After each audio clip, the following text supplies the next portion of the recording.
Em 1946, talvez buscando alívio para o espírito depressivo do pós-guerra, a Organização Mundial da Saúde reinventou o Nirvana e chamou-o de saúde. Um estado de completo bem-estar físico, mental e social, e não meramente ausência de doença ou incapacidade. À primeira vista, poderíamos não dar atenção a essa intrigante definição que teve o duvidoso mérito de alimentar em todo mundo que se diz civilizado um novo misticismo sanitário. Porém, não acredito que se deva fingir indiferença perante o poder simbólico das ideologias, principalmente quando catalisam tanto desejo e energia. O que é saúde? É o livro do Ciência e Letras de hoje, um programa resultado da parceria entre o Canal Saúde e a editora Fiocruz.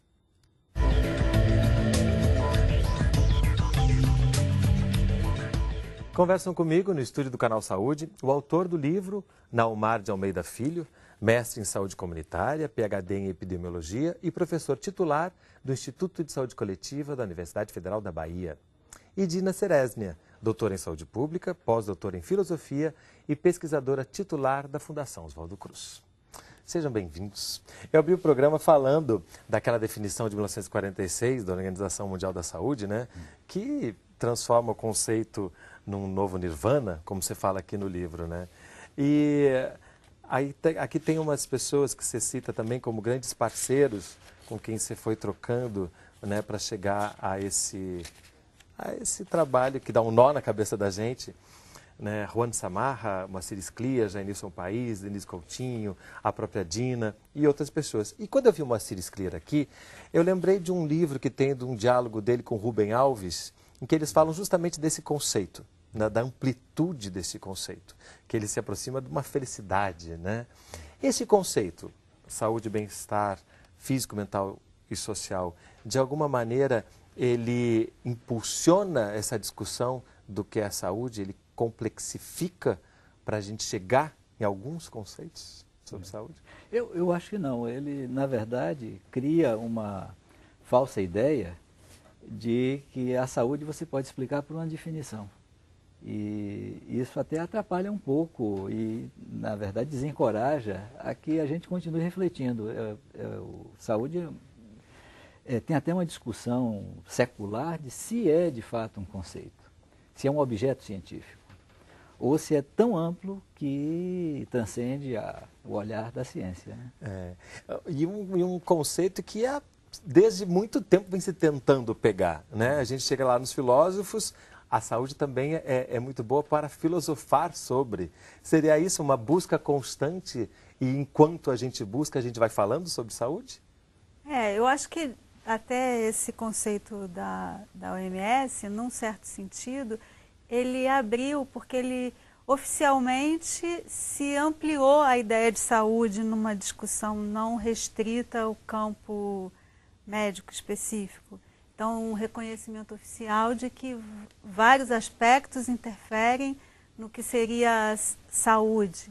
Mas essa definição, se a gente for pensar como definição, realmente é impossível de ser feita de uma maneira precisa, objetiva, porque saúde, para cada um, ela pode ser uma outra coisa.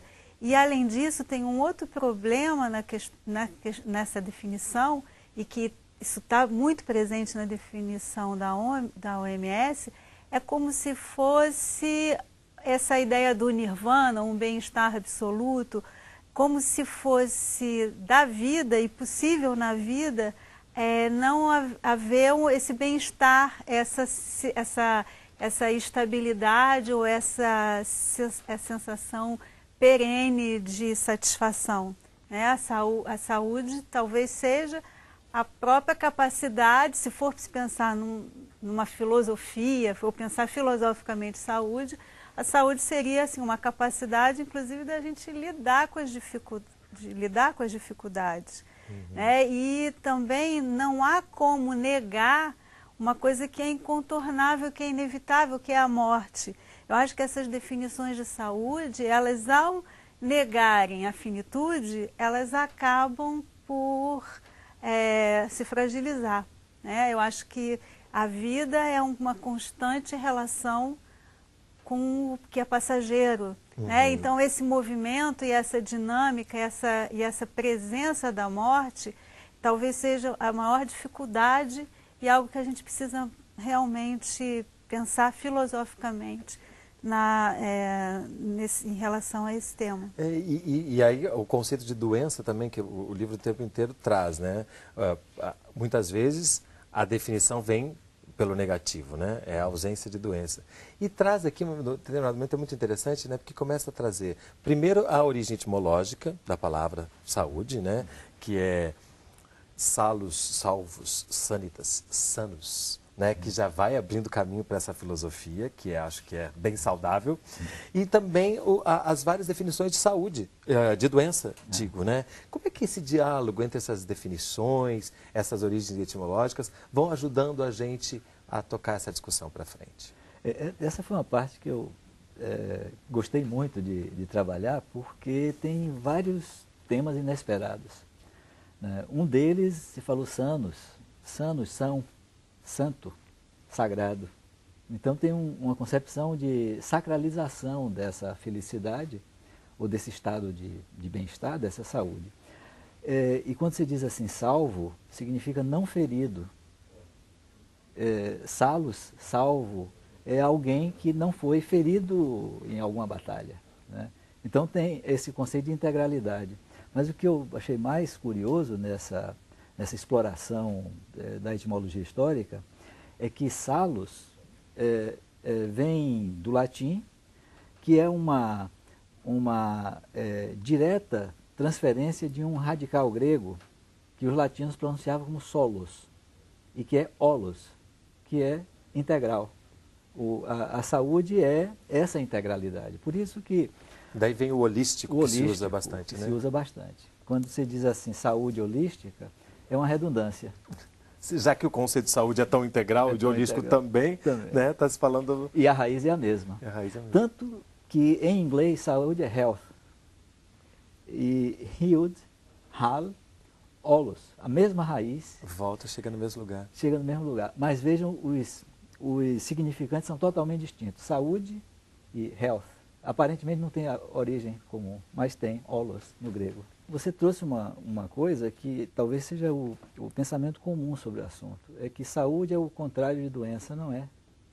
Todos nós somos sadios e doentes, no sentido de processos patológicos em curso, infecções. Quer dizer, hoje em dia é praticamente impossível você pensar alguém que não tem algum processo infeccioso em curso. E até mesmo uma das ideias mais antigas sobre saúde é que saúde é um equilíbrio entre as forças da vida e as forças da morte, entre as forças da doença e as forças da saúde. E esse equilíbrio é um equilíbrio instável. Ele não é um equilíbrio definitivo. Essa ideia é muito antiga, mas também é muito atual e talvez filosoficamente é aquela que mais é de mais difícil apreensão pela ciência. Porque a ciência busca objetos disciplinados, objetos estáveis, que você pode estudar com conforto. Só que estudar saúde é diferente de estudar a doença, porque a doença se define pela positividade. Você, inclusive, dá nomes às diferentes doenças. E o que Dina falou é que você tem infinitos modos de estar sadio. E eles não têm nome. A gente não tem como precisar, né? Hoje estou me sentindo... Com essa saúde diferente? Com saúde, não. Com 3/4 de saúde. Né? Essa questão também você falou 3/4, é a coisa da quantificação, né? O quanto se está ou não se está saudável, ou o que precisamos medir para avaliarmos se estamos ou não estamos saudáveis. Na verdade, a coisa não é por aí. Mas se tenta o tempo inteiro, desesperadamente, medir. Né? Medir, definir, precisar e tornar estável aquilo que não é. Até essa ideia de equilíbrio, né? Quando a gente fala em equilíbrio, se pensa muito assim numa estabilidade. Mas o equilíbrio, ele é em si o próprio movimento. A instabilidade, é o equilíbrio no movimento, na instabilidade. E essa instabilidade é um dinamismo onde saber lidar com a perda, né, é fundamental para ser saudável. Saber lidar com as transformações é fundamental para ser saudável. Talvez uma palavra muito boa para assim, se tornar não um equivalente, mas também não é um sinônimo, mas assim, falar em termos de saúde é a questão da criatividade, né? Porque é justamente ser criativo que é a possibilidade de criar novas formas de vida, criar novos recursos, criar novas condições para lidar com as condições que mudam. E isso não acontece na vida sem tensão, sem perturbação, sem alguma dor, sem algum sofrimento. Então, esse ideal de uma saúde estável, ele torna, assim, ele é um ideal asséptico, né, que fragiliza mais do que fortalece. O livro deixa claro também que estamos tratando de um problema que é simultaneamente filosófico, científico, tecnológico, político e prático. Ou seja, além da dificuldade de apreender esse conceito, ele é apreendido e trabalhado por todas essas vertentes aqui de pensamento. Isso tudo vai deixando a gente vai deixando essa discussão ainda mais complexa, né? Porque de acordo com o olhar que retira a saúde para si, as definições elas se multiplicam, né? Científico e tecnológico, vocês falaram bastante aqui na ciência, né? Na necessidade muitas vezes que a ciência tem de querer estabilizar coisas. Me lembro também da medicina, que durante muito tempo não, a medicina em si tem muitas dificuldades também de lidar com a morte, por exemplo, como se isso fosse uma falha, né? Não consegui, morreu. Quando é apenas o curso natural. Como é que fica essa questão dos profissionais de saúde que lidam constantemente com esse binômio saúde e doença, essa dificuldade também de apreender esse movimento constante? Primeiro tem uma questão de formação desse pessoal. Apesar do nome dizer profissional de saúde, são pessoas que são treinadas para reconhecer, para lidar, para tratar a doença. Muito pouco no nosso sistema de formação valoriza a vida das pessoas. Tanto que você aprende cirurgia com base em anatomia, que até recentemente, fundamentalmente treinada sobre cadáveres, sobre mortos. Isso até vários grandes pensadores, Foucault, chamava atenção no nascimento da clínica. Você constrói um saber para a vida com base no ser não vivo, né? Contradição o tempo todo. O tempo inteiro. Esse é um ponto. Agora, o outro ponto é que saúde também é usado, quer dizer, o nome saúde é usado para designar atos ou práticas que terminam se transformando em serviços. Então você tem todo um campo que se chama da saúde, de prestação de serviços para lidar com a doença. E aí a gente entra numa questão que é a saúde como valor, que é um dos capítulos do livro e que a gente vai deixar para explorar melhor. É ótimo, né? Saúde, explorar, né? As palavras não surgem à toa, né? No próximo bloco a gente vai fazer um pequeno intervalo, não sai daí, a gente volta já.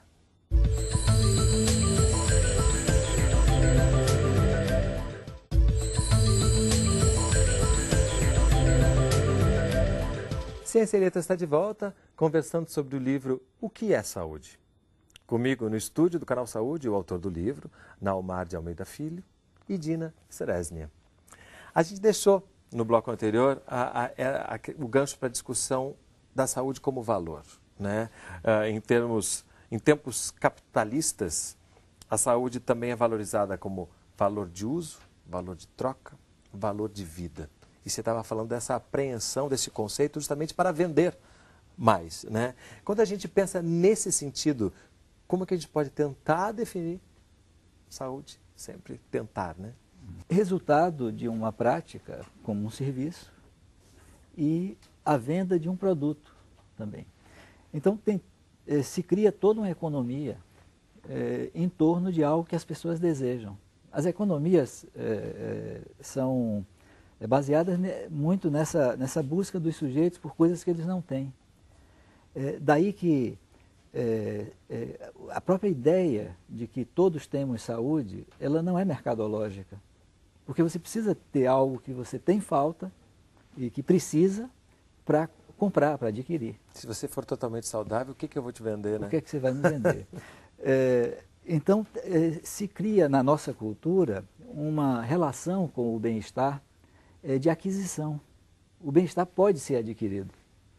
Então, tem toda uma discussão do que é ideal, do que é desejável, mas do que é maravilhoso, do que é perfeito.